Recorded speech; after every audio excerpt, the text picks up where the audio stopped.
বাংলাদেশে জামাতের উত্থানে সবচেয়ে বেশি লাভ হবে বিজেপির।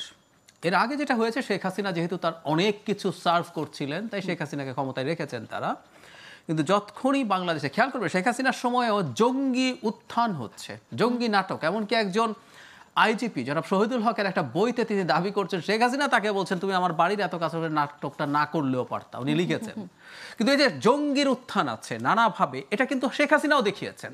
এই জঙ্গি উত্থানের ন্যারেটিভ ভারতকে হেল্প করে এবং শেখ হাসিনাকে ক্ষমতায় থাকতে ইন্টারনালি এবং গ্লোবালি হেল্প করেছে। এখন কেন বলছি জামায়াতের উত্থান ইন্ডিয়ার জন্য ভালো, খেয়াল করবেন। আপনি তো এই দেশেই ছিলেন গণ অভ্যুত্থানের সময়, আপনি সব দেখেছেন, আপনি দীর্ঘদিন থেকে মিডিয়ায় আছেন, এবং মিডিয়া মানে এন্টারটেইনমেন্ট, আপনি নিউজ মিডিয়ায়, টক শোতে আছেন। বাংলাদেশের এই মুভমেন্টটা সোললি ইসলামিস্টরা করেছেন, এই যে ন্যারেটিভ, এর চেয়ে মিথ্যা কথা তো হয় না।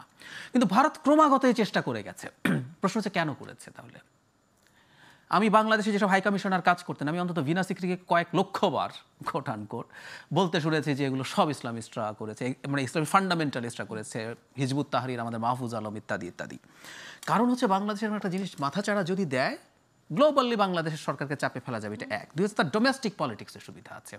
বাংলাদেশে একটা ইসলামিক এক্সট্রিমিজম মাথাচাড়া দিচ্ছে, সেটা ভারতের ডোমেস্টিক পলিটিক্সকে খুবই হেল্প করবে। আমরা খেয়াল করবো গত জাতীয় নির্বাচনে ভারতে তারা খুব বেশি ভালো করে নাই আগের তুলনায়। প্লাস আমি যেটাকে আরও ইম্পর্টেন্স দেই, সেটা হচ্ছে ২৬ সালের মার্চ এপ্রিলে পশ্চিমবঙ্গের বিধানসভা নির্বাচন। গত নির্বাচনে মোদির একটা ইগো হয়ে গেছে। আমাদের নিশ্চয়ই মনে আছে, মোদি কোভিড প্রটোকল ভেঙে 18 বা 19 বার সমাবেশ করেছিলেন, প্রচুর সমালোচনা হয়েছে তখন। যোগী আদিত্যনাথ এবং অমিত শাহরা বসেছিল 1.5-2 মাস ধরে, বাট আটারলি ফেল করেছে। বাংলাদেশের বর্ডারে একটা দেশে, মানে ভারতের পশ্চিমবঙ্গের বর্ডারে একটা দেশে ইসলামিস্টরা প্রচুর মাথাচাড়া দিচ্ছে। এবং খেয়াল করুন, আমাদের ফেব্রুয়ারিতে যদি নির্বাচন হয়, ওনাদের কিন্তু মার্চ এপ্রিলেই নির্বাচন। এটা তাদের ডোমেস্টিক পলিটিক্সকে পোলারাইজ করতে খুবই সুবিধা দেবে, এবং ভবিষ্যতে অন্যান্য রাজ্যেও যে দেখো ওখানে, এবং কী হবে যখন মুসলমানরা দাঁড়াবে, তাদের ন্যারেটিভ হচ্ছে এখানকার সংখ্যালঘু, বিশেষ করে হিন্দুরা বিপদগ্রস্ত হবে, তার আদি অকৃত্রিম রাজনীতি।